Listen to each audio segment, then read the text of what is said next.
పూర్తి వివరాలకు చదవండి రేపటి అక్షర శిల్పం దినపత్రికలో.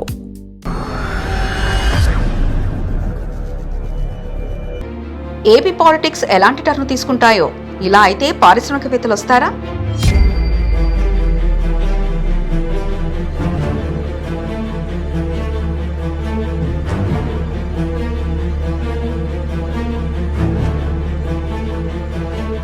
రెచ్చగొట్టే ఫ్లెక్స్లను ఏర్పాటు చేయడం, తీవ్ర వ్యాఖ్యలు చేయడం మానుకొని రాష్ట్ర పురోగతికి పాటుపడాలని ప్రజాహితువు.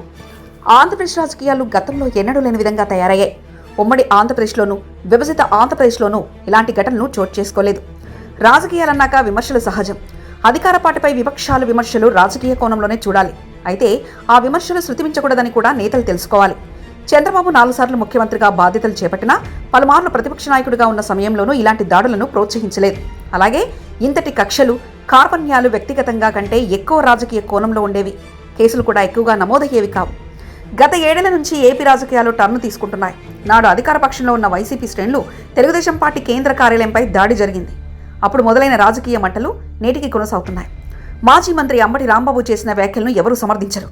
దానివల్ల ఆ పార్టీకి చెడ్డ పేరు వస్తుంది. అలాగని కర్రలను, రాళ్లను చేతితో పట్టుకుని అంబటింటిపై దాడి చేయడం కూడా టీడీపీ నేతల తప్పు.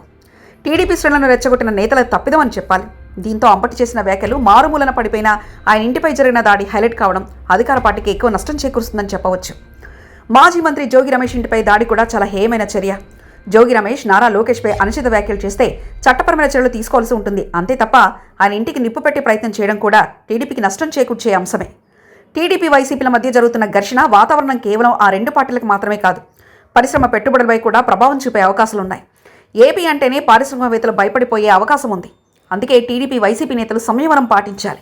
రెచ్చగొట్టే ఫ్లెక్సీలను ఏర్పాటు చేయడం, వ్యాఖ్యలు చేయడం మానుకొని రాష్ట్ర పురోగతికి పాటుపడాలని కోరుతున్నారు. శాంతి భద్రతల వైఫల్యం ఏ ప్రభుత్వానికైనా చెడ్డ పేరు తెస్తుంది.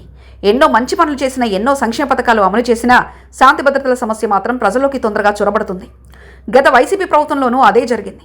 నాడు జగన్ ప్రభుత్వం టీడీపీ నేతలపై అక్రమ కేసులు బనాయించడంతో పాటు చంద్రబాబు నాయుడిని అరెస్ట్ చేయడంతో పాటు అనేక రకాలుగా లా అండ్ ఆర్డర్ సమస్య ఆ ప్రభుత్వాన్ని అధికారం కోల్పోవడానికి కారణమైంది.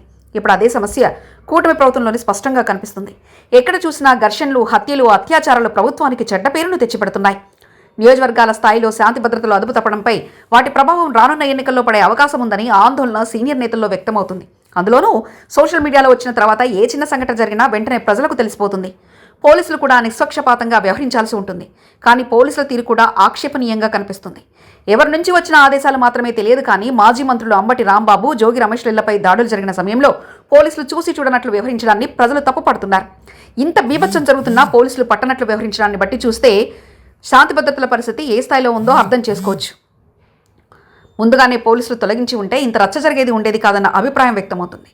2 రాజకీయ పార్టీల మధ్య పోరు ఉన్న సమయంలో వివాదాస్పద ఫ్లెక్సీలను పెడితే ఖచ్చితంగా అక్కడ శాంతి భద్రతల సమస్యలు తలెత్తుతాయని చెప్పాలి. ఆ మాత్రం కూడా తెలియకుండా పోలీస్ శాఖ నిద్రమతులో జోగుతుండడాన్ని ప్రతి ఒక్కరూ ప్రశ్నిస్తున్నారు.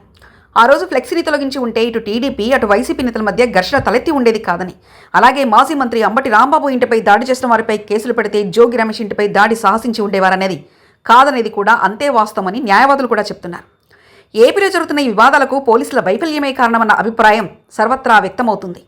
రెచ్చగొట్టే ఫ్లెక్స్లను ఏర్పాటు చేయడం, వ్యాఖ్యలు చేయడం మానుకొని రాష్ట్ర పురోగతికి పాటుపడాలని కోరుతున్నారు. మరిన్ని కథనాల కోసం సబ్స్క్రైబ్ చేసుకోండి మీ అక్షర శిల్పం.